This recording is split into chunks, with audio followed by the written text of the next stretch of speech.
Our topic today is Jesus speaks to a Muslim woman. And I'd like to begin by asking you to share a defining moment from your life. I'll share the biggest defining moment of my life, and that was realizing that Christ is around by visiting me. There were events that led up to that. And I guess when you really do ask God a question, and you ask it enough times until you really drill down to the purity of your heart, you do hear the answers. They're there, but you get to hear them. It was April 11th, 2001. I had just turned 40 a couple of weeks beforehand, and one of my clients took me out for my birthday. And we were having dinner, and she was late coming in. And it turned out she had an appointment with a therapist before she came to me, but she didn't tell me that. She just said, I'm sorry, I'm late. I'm glad I got here and whatever. We had dinner and we were talking. And while we were talking, I was sitting just like we're sitting now. And I felt a very warm breeze come through me. It was like through my body. It wasn't, you know how you normally feel a breeze, it's on your skin and you get the chills or whatever happens to you. It wasn't like that at all. It was internal, and it was a very calming, peaceful effect. And all I could do was just feel so good. And I don't drink or anything, and I knew it wasn't from that.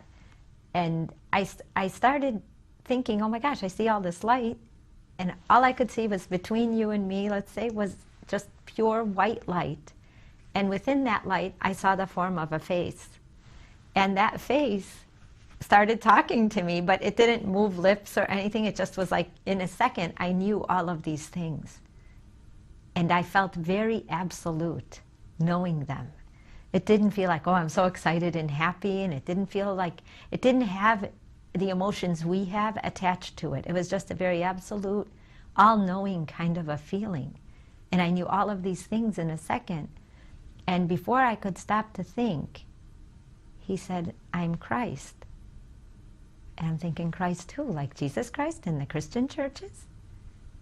And he just said, I'm Christ.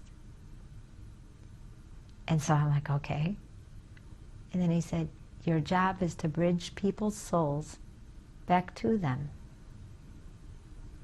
And I'm like, okay. I'm single with 2 kids, and I'm working, and I'm just making it. And how do I do that? And before I could finish thinking it, it's like he already knew. And then in an instant started talking through me to the girl in front of me about her family. And I guess the issues that she had come to dinner with, he addressed those issues. She was asking me, what did you just say? And I said, I keep saying it. I couldn't stop. So she pulled her checkbook out and started writing on her deposit slips what I was saying. And then it kind of calmed down, and in the middle of it, I didn't know what was happening. It became interesting to me, what he was saying to her. And then I thought maybe something really wrong had happened in her family, and I said, were you molested? And she said, no. And I said, oh, okay, it just sounded so serious, And he addressed to her about her relationship with her father and why it was strained and where the strengths were, and his weakness was actually exemplified onto her. And that's why he took it out on her, because she was the most like him. And he wanted her to succeed where he didn't. And that's why he pushed her more than he pushed the other kids. And it all made sense to her. She was no longer angry. It gave her love in an objective form, and something we can do something with, because anger stops us from doing. Anger gives us steps backwards. We say, I'm going to do this and this and this, which it takes us away from love. But he brought her into love. It was so beautiful to watch and to see. And then it like went away.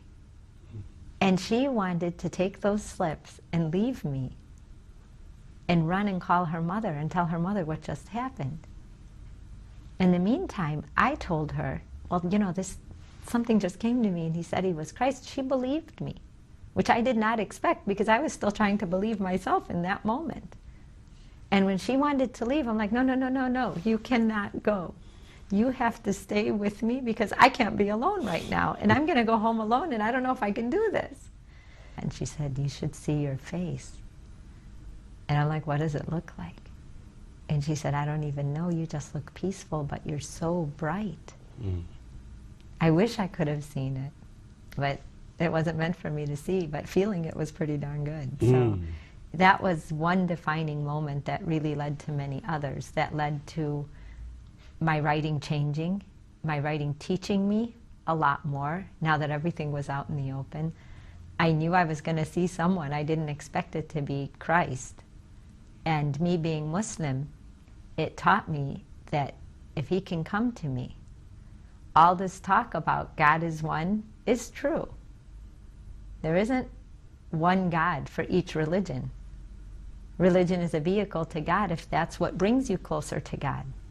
Now, if it takes you away from God, you really have to understand why you're there, because the goal isn't to be away from that love. It's to be closer to it. And it's not like what we think. It's not unrelatable. It's not far away. It doesn't exist in fear and doubt and worry.